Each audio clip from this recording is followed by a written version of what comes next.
Friends welcome to my YouTube channel. आसतु आज आम बुलीजा भुवनेश्वर इंद्रेश्वर मंदिर। आपण मैंने भावुवे इंद्रेश्वर मंदिर कौटी?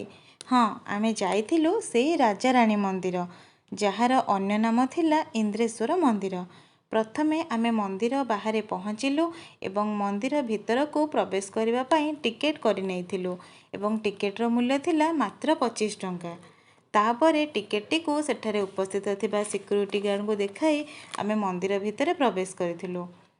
मंदिर भितर प्रवेश कला मात्रे आम आखि आगरे नाची उठुथिला मंदिरर दुई पार्श्वरे थिबा सेही सबुज सबुज गछ सबु। गछ गुड़िक बहुत सुंदर एवं आकर्षणीय थिला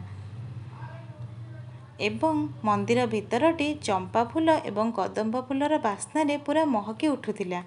किंतु मो मनरे खाली प्रश्न उंकी मारुथिला जे एही मंदिर तो एक शिवंक मंदिर, किंतु मंदिर एते जनशून्य कौन पाए? जार उत्तर मध्य मते सेही मंदिर भितरे ही मिली जाइथिला।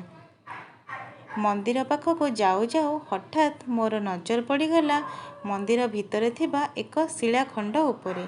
ଯେଉଁ शिलाखंड उपरे कि मंदिरर विशेषत्व किछि लेखा होइतिला। एही मंदिरटी थिला 1100 रु 1200 मसीहार मंदिर। सोमवंशीय राजा माने एही मंदिरटी को निर्माण करथिले एवं एहार नाम इंद्रेश्वर मंदिर भाबरे देइथिले। एही मंदिर जो प्रस्तर रे निर्माण करा जायथिला सेही प्रस्तरर नाम थिला राजा रानी मंदिर। सेही प्रस्तरर नाम अनुसार परे एही मंदिरर नाम राजा रानी मंदिर रखा जायथिला। एही प्रस्तरर महात्म्य एहिया थिला कि एथिरे बहुत सूक्ष्म सूक्ष्म कार्य करा जाय पारुथिला। कारीगर माने एही प्रस्तर रे अति सहजरे बहुत सूक्ष्म एवं मनोरम आकर्षणीय मूर्ति मान सबु तैयारी करि पारुथिले। निज आखिरे न देखिले केही विश्वास भी करि परिबे नाही जे एठारे एते सूक्ष्म काम सबु करा जायछि। एबे आपण देखि नियंतु एही मंदिरर सुंदर सुंदर कारुकार्य उपरे। तापरे मंदिर भितरे मु प्रवेश करिथिली, किंतु ए कोन मंदिर तो थिला संपूर्ण भावरे फांका। सेठी कौनसी देवादेवी नथिले, किंतु मंदिर को देखि मते एटा लागुथिला जे सेठी पूर्वरु शिवंकर मंदिर थिला एवं वृषभ मध्य सेठारे थिले।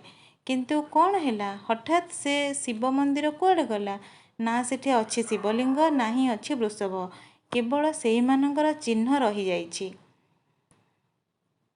आपण थरे आसंतु सेही मंदिर बुलंतु, देखिबे आपनको बहुत भल लागिबो एवं मु मध्य एहार कारण निश्चिंत भाबरे खोजिबी सेहीठारे थिबा शिवलिंगर संधान।